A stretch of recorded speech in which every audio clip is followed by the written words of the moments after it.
안녕하십니까. 네, 연애와 에로티시즘. 오늘 그 첫 번째 소주제로 에로티시즘, 연애의 목적입니다. 연인 사이에서 작용하는 성적 친화력에 깨어 있으면 좋을 겁니다. 에로티시즘이 연애의 목적은 아니겠지만 연애의 조건이기는 합니다. 네, 이 소챕터의 제목은 한재림 감독의 2005년 영화 연애의 목적에서 가져온 것입니다. 이 영화에 등장하는 유림이라는 남자는 마음에 드는 여자 홍을 보자 뻔뻔하게 다가가 직접적으로 성관계를 제안합니다. 그러니까 이 경우 연애의 목적은 성관계라는 건데 실제로 연애라는 말을 이렇게 쓰는 경향이 있음은 부정할 수 없는 사실입니다. 한편 과거의 기억 때문에 홍에게 연애는 트라우마입니다. 사실 유림에게나 홍에게나 지금 만나고 있는 연인이 있는데 큰 열정은 없어 보입니다.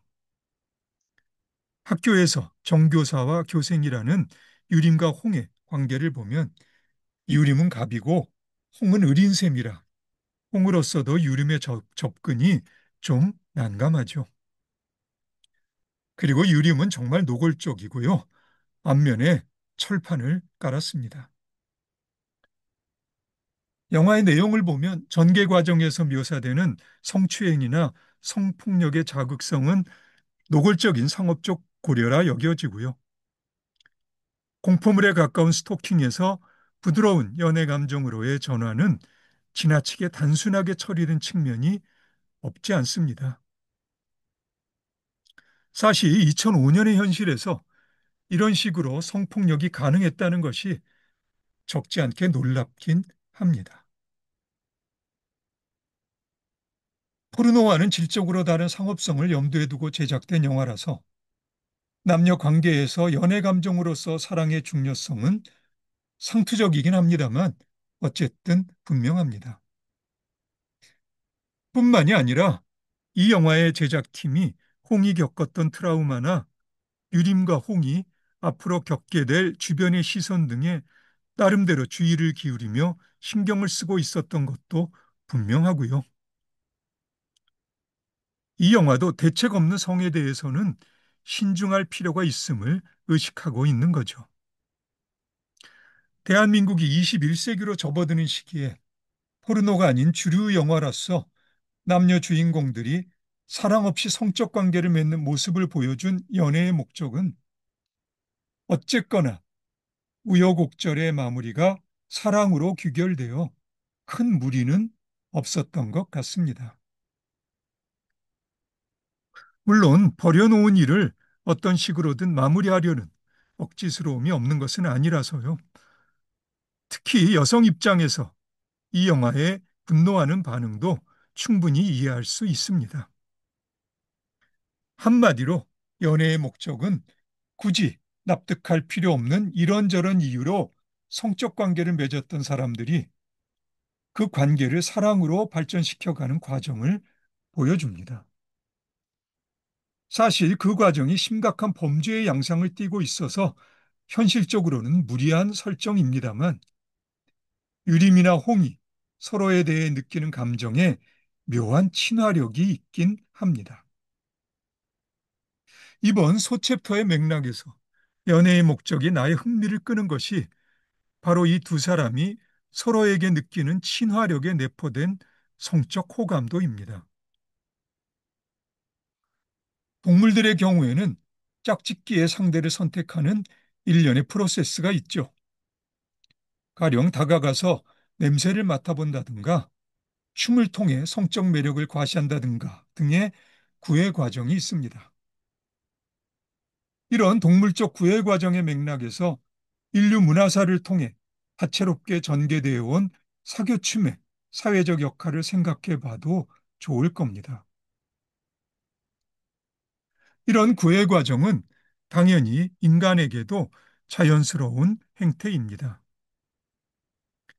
이런 본능적인 성적 친화력을 염두에 두지 않는다면 연애의 목적이란 영화의 구성은 모래 위로 쌓아 올린 집과 같습니다. 세태와 관련된 통계는 확보하고 있지 못합니다만 적어도 연애물의 경우 지금까지 지배적이었던 경향은 먼저 사랑의 감정을 느끼고 난 후 신체적 접촉이 이루어졌습니다. 연애의 목적이란 영화는 그런 경향에서 벗어나 먼저 신체적 접촉이 발생하고요. 사랑이란 연애 감정이 그에 뒤따르는 사연을 보여줍니다. 그래서 보는 사람에 따라서는 부담이 걸릴 수도 있는 설정이라서 작품에 감도는 분위기가 전적으로 로맨틱 코미디라 하기에는 조금 무겁긴 합니다. 어쨌든 사랑 없는 성에 대한 우리의 부정적인 관념에 변화가 오고 있는 것은 사실입니다. 박준하와 남성우가 연출한 2017년 TV 드라마 이번 생은 처음이라를 보면 입맞춤을 포함해 사랑 없는 성에 대한 젊은 세대의 유연한 관념은 이제 보통 사람들에게도 일상의 양식이 된 느낌입니다. 물론 아직 저작거리 안방으로 들어가는 TV 드라마는 조심스러워서요.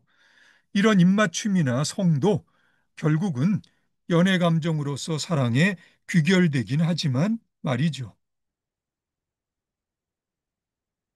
1994년 영국 마이크 뉴엘 감독은 영화 네 번의 결혼식과 한 번의 장례식에서 우연한 성적 관계 후 그에 뒤따르는 사랑이라는 감정의 새로운 공식을 로맨틱 코미디라는 장르의 장점을 효과적으로 살리면서 풀어냅니다.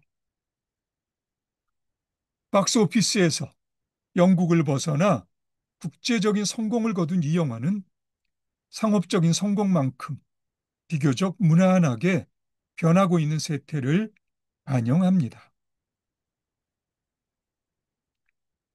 이러한 성공에는 무엇보다도 우연한 성적 관계의 배경에 설득력 있는 성적 친화력에 부담을 주지 않는 묘사가 한몫했을 겁니다.